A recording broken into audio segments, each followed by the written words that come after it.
po sa inyong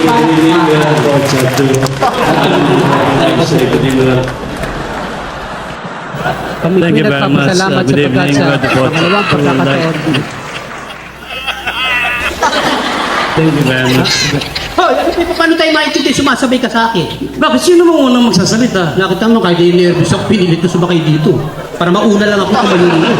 Hindi po pwede. Mas magandang lalaki o kaya una ako magsasalita. Ano ba? Mas magandang lalaki o kaya una ako magsasalita. Kayo lang gumandang lalaki baboy. Why? Hayaan mo naman ako.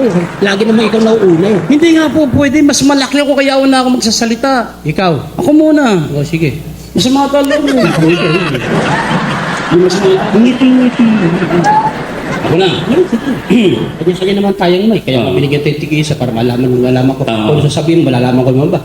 Sabihin mo kung ano gusto mo sabihin. Ito na nga. Malaya naman tayo dito. Nandito ka sa Pilipinas. Paano ako magsasalita doon? Daldal ka ng daldal dyan. Kausap ko yung sarili ko. Ay, di magsalita ako. Ako na. Thank you. Bakit kami pakita naman ako? Oo. Nalaya ka naman nakapagsalita kahit talan. Nung kahapon lang. Sa tuwago pagpangkat tayo. Tinatanong sa akin. Pagkalo sabihin ko. Sabihin mo. Titigil ka ba ano? Tigil na.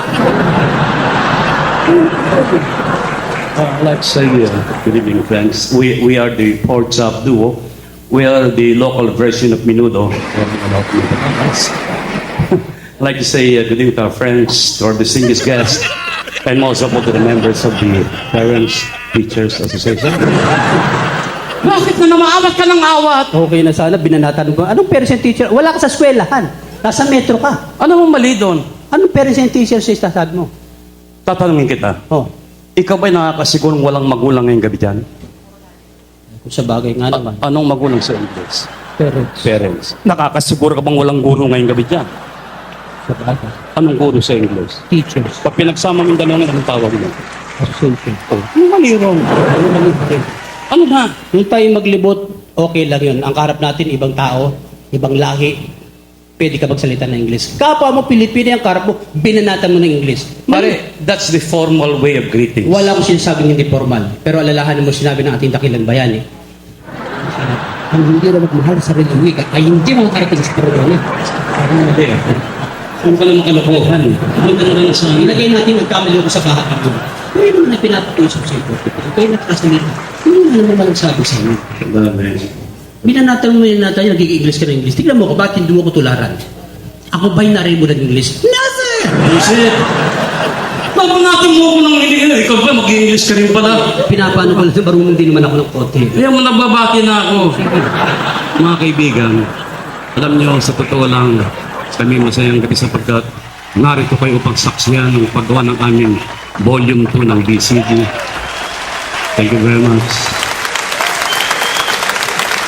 Nung pumapaw sa amin ang pag-ubang mga kaibigan, we're very happy, ladies and gentlemen. Masayang may kami. Nakita niyo naman, masaya kami dalawa. Masaya kami. Uy!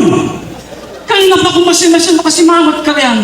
Eh, pasensya ka na, di ko maiwasang maalala na yan siyang diridilis na magpunta ako eh. Nakahuli ka rin. Hindi! Madalas ako nagpupunta sa bahay ng barkada ko. Oo, ngayon. Abay, sa gate na gate pa lang. Sa lubong ganito ko napalaking aso. May kasama na kaking gwardiya. Anong klaseng aso? Doberman. Malaki yun. Eh, pag nakita mo talaga matatakot ka. Doon sa aso. Di sa gwardiya. Ano kayo, nung ilisip pag naalala ko, natatakot ako eh. Doon sa kwarta. Hindi doon sa aso. Kung ang ginawa ko, nagpunta kagad ako ng liburan. Nung aso. Hindi nung gwardiya. Buti na dumating kagad di barkada sa mga ko. Yung gwardya. Hindi yung aso. Ano ba talaga? Yung gwardya o yung aso? Inakikilan ka ko eh.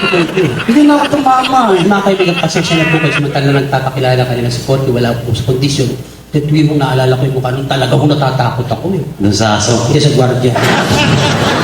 Alam mo, muserte ka mabait sa'yo. Yung gwardiya? Hindi aso. Gumagamit ko ha. Eh gusto mo naman niya, puro kakalokohan eh.